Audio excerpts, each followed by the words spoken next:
Hey, welcome back to my channel. நீங்கள்லாம் எப்படி இருக்கீங்க? நான் உங்கள் விஜயகுமாரி. இன்றைக்கி நம்ம ஒரு குஜராத்தி சைட் டிஷ் தான் பார்க்க போகிறோம். இன்றைக்கி நம்ம பார்க்க போகிற ரெசிபி சுண்டா. இது புளிப்பும் இனிப்பும் சேர்ந்த ஒரு ஊறுகாய் தாங்க.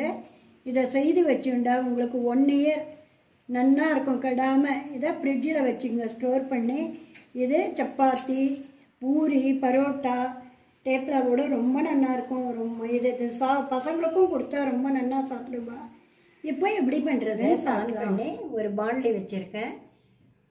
இந்த சைஸ் மாங்காய் எடுத்து, இதே அளவு ஒரு சைஸ் மாங்காய் எடுத்து க்ளீன் பண்ணி தோல் சீவி இதை மாதிரி துருவி வச்சுருக்கேன். இந்த கேரட் துருவல்ல இது 1 கப்பு. அதே எந்த அளவு மாங்காய் துருவல் எடுக்கிறீங்களோ அதே அளவு 1 கப்பு வெல்லமோ சர்க்கரையோ போட்டுங்க. நான் நாட்டு சர்க்கரை போட்டுக்கிறேன். இப்போ 1 ஸ்பூன் நெய் விட்டுக்கலாம். 2 லவங்கம், ஒரு துண்டு பட்டையை 2ஆக கட் பண்ணி வச்சுருக்கேன், அதையும் போட்டுக்கலாம். இந்த ஸ்டேஜில் நீங்கள் ஏலக்காய் முழுசாக போடுறதா இருந்தால் இதில் போட்டுக்கலாம்.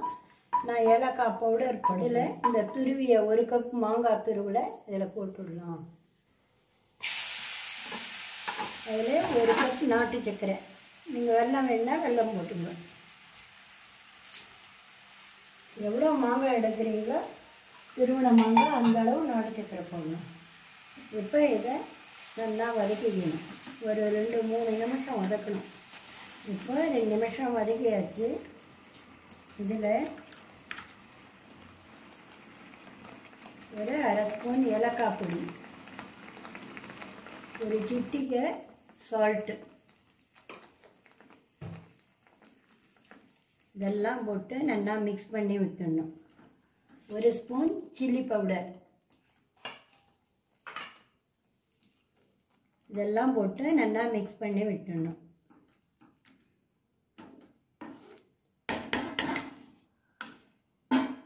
மிக்ஸ் பண்ணிவிட்டு மூடி போட்டு ஒரு 3 நிமிஷம் வேக விடணும்.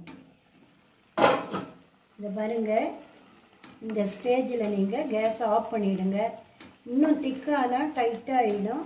இப்போ கேஸை ஆஃப் பண்ணிவிடுங்க. இதை மாதிரி செஞ்சு வச்சு ஆறுனதும் பாட்டிலில் போட்டு வச்சுனிங்கன்னா 1 வருஷம் கெடாமல் நல்லா இருக்கும். இதை பாருங்கள், இதை மாதிரி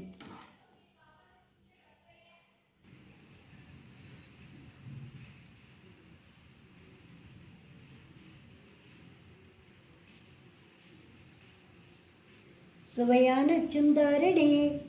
நீங்களும் இதை ட்ரை பண்ணி பார்த்துட்டு எப்படி இருக்குன்னு சொல்லுங்கள்.